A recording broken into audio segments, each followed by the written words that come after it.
최백원 교수님 모시겠습니다. 안녕하세요. 어휴, 많아졌네요. 한 달 안 나오셨다는 얘기지. 네. 그렇죠. 그동안 책 어떻게 했어, 책? 예? 책. 새 책 나왔어요. 새 책이야, 이게? 예, 그저께 나왔어요. 따끈따끈하게. 누가 한국 경제를 파괴하는가? 예. 교수님, 옆에 거 다 지워주세요. 우리가 내용 보고 사는 거 아니거든요. 교수님 책이니까 사는 거예요. 옛날 책하고 차이를 좀 얘기하려고. 어차피 교수님 책을 사서 예. 꽂아두는 거예요. 목표가 몇 분입니까, 이번에? 선거 이기기 위해서 만든 거기 때문에. 연말까지 한 달 정도 남았으니까, 일단 연말까지는 한 5,000부 하죠, 5,000부. 5천부? 예. 이재명 캠프에 합류하셨어요, 최근에. 예. 아, 예. 저는 이번이 마지막 고비라고 생각해요. 이 정권을 다시 재연장한다면은 대한민국 확 달라질 거라고 저는 생각하는 사람입니다. 그래서 뉴스 공장에 모실 수가 없게 됐어요. 예. 예. 네, 다스베이더만 나오셔야 돼, 이제. 예. 수입이 확 줄었으니까 사드려요. 저한테는 개인적으로 손해예요. 사실 캠프에 들어가는 게. 자, 요거, 지난번 디자인하고 똑같아가지고, 사람들이 같은 책인 줄 알 수 있어요. 그렇죠. 다른 겁니다. 어차피 지난번 산 책들 사람들 안 읽었거든요? 누가 힘들게 읽으라나. 아이. 자, 빨리 구매하시길 바라고. 예. 예. 교수님 이제 출연할 수 있는 데가 굉장히 줄었어요. 자, 오늘 뭡니까? 자, 저는 뭐 경제학자지만요. 민주주의와 정치가 경제에 굉장히 크게 영향을 미친다고 봐요. 보는 사람입니다. 그렇죠. 예. 그거는 제가 평생 30년 이상 제가 경제학 선생을 하면서 연구한 결과예요. 먼저 이제 3분기 성장률이 나왔어요. G7 국가들하고 보게 되면은 일본이 지금 꼴찌를 하고 있어요. 저기는 회복이 안 되네. 예. 그래서 우리는 팬데믹 이전에 비해서 한 1.5% 정도가 회복이 된 거고요.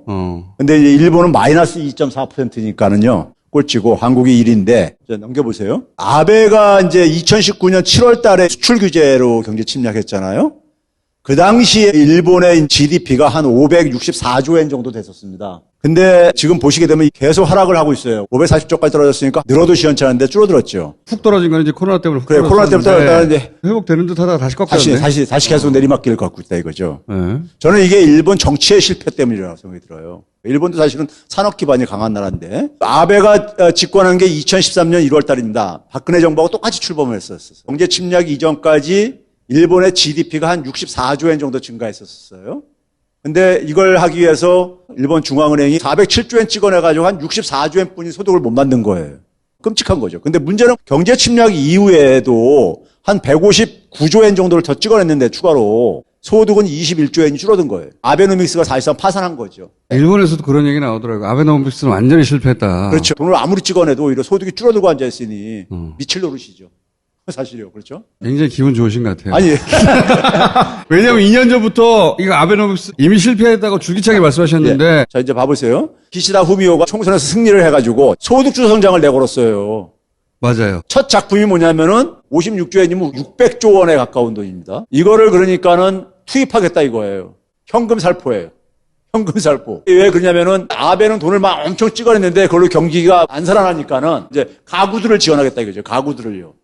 근데 저는 이게 큰 효과를 못 볼 거라고 봐요. 일본은 지난 한 30년 동안에 임금이 정체하고 있어요. 임금이 안 오르고 있다 보니까 사람들이 굉장히 미래에 대해서 불안해요. 그럼 현금을 들어왔을 때 저장을 하려고 하죠. 이게 언제부터 분기점이 생겼냐면요. 97년 이후부터 그 당시에 노동자 1인당 평균 급여가 일본이 우리나라보다 한 $10,000가 더 높았었어요. 97년에는 $10,000가 높았는데. 높았었는데 지난해로 보게 되면은 완전히 역전돼가지고 우리가 3,500달러 정도가 더 많아진 거예요. 그러니까 급여가 안 변했어. 안 변했잖아요. 97년에도 38,000이고 20년에도 38,000. 2020년에도 38,000이야. 그렇죠? 급여가 변하지도 않았어요. 예. 25년 동안 안 올랐다고 생각해 보세요. 말도 안 되는 거지. 거기다가 국가 전체 경제 규모도 한번 봐보세요.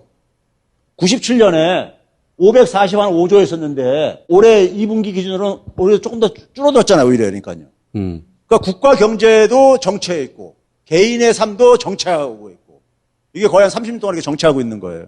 근데 우리는 그동안에 한 3.7배가 국가 경제 규모도 증가하고 개인의 평균 급여도 한 1.5배 정도 증가했단 말이에요. 결국은 이제 역전까지 당한 거죠. 97년도가 우리가 어떤 해입니까? 민주정부가 1기가 출범하는 분기점이었잖아요. 외환의 길을 계기로 해가지고요. 이 정치가 굉장히 얼마나 중요한 영향을 미치느냐 하는 것을 지금 이제 말씀드리려고 하는 건데 넘겨보세요. 그러니까 아직도 우리나라 5, 60대는 우리보다 일본 직장인들이 월급을 많이 받는 줄 알아요. 거기 급여가 낮아요, 이제. 그거를 우리의 기성세대도 받아들이지 못하지만 일본의 기성세대도 못 받아들이더라고. 그렇죠. 박근혜 정부 마지막 때가 2016년이잖아요. 2020년 문재인 정부 이제 이게 OECD 통계입니다. 저임금 노동자 비중이 문재인 정부 들어서 가지고 많이 낮아졌잖아요. 23.5%에서 15.6%로요. 지니 개수라고 해가지고 소득 분배를 나타내는 대표적인 지수입니다. 높을수록 그렇죠. 불평등한 거죠. 불평등한 거죠. 그러니까 이게 지금 박근혜 때는 3.5였는데 3.46으로 줄었다. 그렇죠.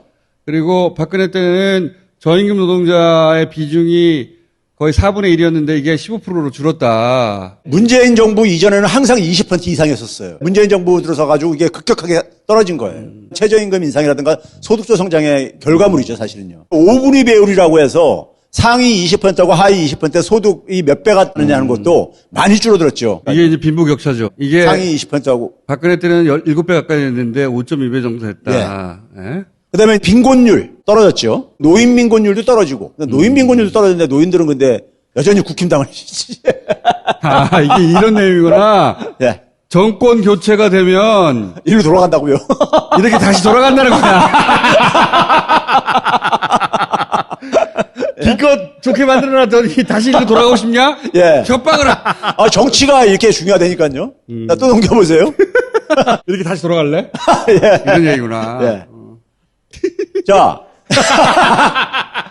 세계에서 민주주의 지수를 가장 정교하게 계산하는 게 스웨덴의 부의민주주의 연구소라고 있어요. 민주주의 순위가 박근혜 때는 37이었었어요. 문재인 정부 때 17위로 올라왔는데 상위 10% 그룹으로 민주주의 선진국이에요, 우리가요. 17위 국가가 됐다. 예. 37위였는데 박근혜 때. 예. 그 다음에 이제 뭐 봐보세요. 박근혜 때는 문화를 어떻게 생각하고 있었는가. 문화계 블랙리스트가 거의 만여 명에 가까운 사람들이 이렇게 됐던 반면에 지금 K문화가 융성을 하고 있잖아요. 이게 다 민주주의의 결과라 이거예요. 민주주의가 다양성을 구해주니까요. 그 다음에 1인당 국민소득은 완전히 역전을 했죠. OECD에 의하게 되면은 내년이면은 지금 G4에 진입합니다. 예? 2025년 되면 우리는 G3에 들어가요. 이때는 인천 상륙작전 같은 영화에 투자됐죠. 네. 그랬었어요. 나중에 알고 봤더니 예. 거기를 몰아주고 막 건전 영화. 지금 문화가 폭발하는 게 이게 우연이 아니란 얘기예요. 이게 민주주의 환경이 굉장히 중요합니다. 특히 문화는 예. 민주주의적인 토대가 없으면 터져 나올 수가 없어요. 중국이 안 되잖아요. 그래가지고. 실제로 외신에서요, 블룸버그 통신 같은 데서는 한국의 새로운 출구가 보인다. 콘텐츠 산업이 새로운 주력 산업으로 떠오르고 있다. 원천이 저는 민주주의라고 보는 겁니다. 그거 맞아요, 진짜. 예. 아니, 그건 저 맞는 얘기만 한다니까. 그게 안 되면 문화가 꼽힐 수가 없어요. 군사 독재 권력 시절 때 문화라는 게 있었습니까? 획일화 시켜가지고 강요를 하잖아. 탄압도 하지만 알아서 기는 것이고 자기 검열을 끊임없이 하게 되거든. 지금 이 문화계를 주도하는 사람들 한번 봐보세요. 87년 민주화 항쟁 이후에 문화로 자신들의 욕구들을 분출했던 사람들이었거든요. 미국 매체에서도 거의 비슷한 분석을 합니다. 독일 매체였나? 한국의 소프트 파워가 왜 지금 이렇게 터져 나오는가 진짜 궁금하거든요. 맞아요. 굉장히 궁금해하고 있어요. 그래서 자기들끼리 막 분석하는 기사들 많이 냈단 말이에요. 지금 교수님이 하신 말씀하고 거의 비슷한 맥락의 분석을 한 매체가 있었어요. 한국에서 독재를 경험하고 다시 민주주의를 경험한 세대, 그 사람들이 한국 문화에 꽃을 피우기 시작했다. 걔네들 눈에도 그렇게 보이는 거예요. 지난 10년 동안에 세계가 민주주의가 다 후퇴를 경험을 했어요. 미국도 트럼프가 등장한다든가 막 이런 식으로요. 근데 대한민국만 유일하게 민주주의가 발전한 나라인데 이게 왜 가능했냐. 우리도 반동의 흐름이 있었잖아요. 이명박 박근혜 정권으로 이렇게 보수로 회귀가 있었잖아요. 근데 그걸 결국은 극복을 했잖아요, 우리는. 다른 선진 국가들은 민주주의가 되게 다 후퇴를 했어요. 지난 10년 동안에. 우리가 대중문화가 발돋움하기 시작한 게 90년대부터거든요. 2000년대 이제 퍼져나가잖아요. 민주주의가 한번 정착되고 난 다음에는 그걸 역진 후퇴시키기가 힘들다 이겁니다. 국민들이 과거로 못 들어가는 거죠. 저는 그래서 이번 선거도 굉장히 낙관적으로 보는 사람입니다. IMD라고 스위스의 국가 경쟁력 평가하는 데서도 보게 되면은 이렇게 가시겠습니까, 진짜? 이렇게 가시면 예? 이게 VDM이라고 민주주의를 가장 정교하게 계산하는 알겠습니다. 연구소입니다. 이게 상위 10% 그룹이거든요. 2010년하고 2020년을 비교했잖아요. 근데 우리는 과거에는 이쪽 두 번째에 있다가 첫 번째 그룹으로 넘어간 거고.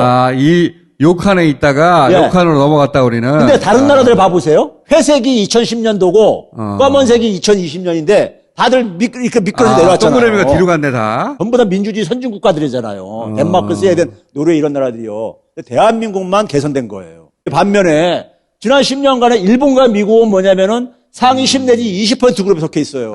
첫 칸에서 뒷칸으로 밀렸구나. 밀렸어요. 일본과 미국은요. 민주주의가 취약한 것을 보여주고 있는 것이고 그게 미국이 작년에 팬데믹 상황에서 우스꽝스러운 모습들을 굉장히 많이 봤잖아요. 일본도 마찬가지고. 두 번째 칸에 있다가 첫 번째 칸으로 옮긴 나라들이 없네. 한국뿐이 없다니까요. 선진국가 중에서. 화를 내시고 그러세요. 이거는 정교하게 수치로 측정을 한 거예요. 그런데 윤석열 후보 같은 경우는 문재인 정부를 가지고 뭐 연성 독재? 자유민주주의가 우리가 유일하게 개선된 선진국가예요. 알겠습니다. 지난 10년 동안. 화 그만 내시고요. 네, 이거 하실 줄 알았거든? 예, 홍남기 하실 줄 알았는데 예, 다음 주에 모시도록 하겠습니다. 감사합니다. 예, 감사합니다.